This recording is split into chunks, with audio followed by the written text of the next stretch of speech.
Raġel ta' 47 sena safa ferut gravi f'inċident ieħor li seħħ fuq il-post ta' xogħol. L-inċident ġara fi triq Sant'Antnin f'Ħażabbar għal ħabta tal-11-20 f'sit ta' kostruzzjoni. Il-pulizija qalet li l-ħaddiem li huwa mill-Pakistan u jgħix f'Taslima spiċċa ferut meta l xi raġuni waqgħu xi briks fuq waqt li kien qiegħed jaħdem. Fil-post issejħet ambulanza li ħadet lir-raġel lejn l-isptar Mater Dei u aktar tard il-Pakistani ġie ċertifikat li qiegħed isofri minn ġrieħi ta' natura serja. L-investigazzjonijiet tal-pulizija għadhom għaddejjin.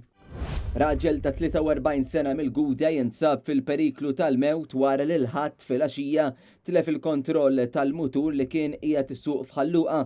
L-inċident seħħ għal ħabta ta' 8 u 10 fit-triq l-Ingieret.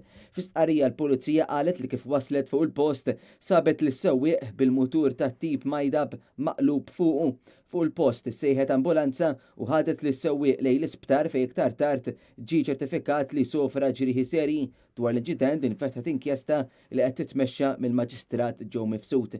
Il-Pulizija qed tinvestiga dan l-inċident.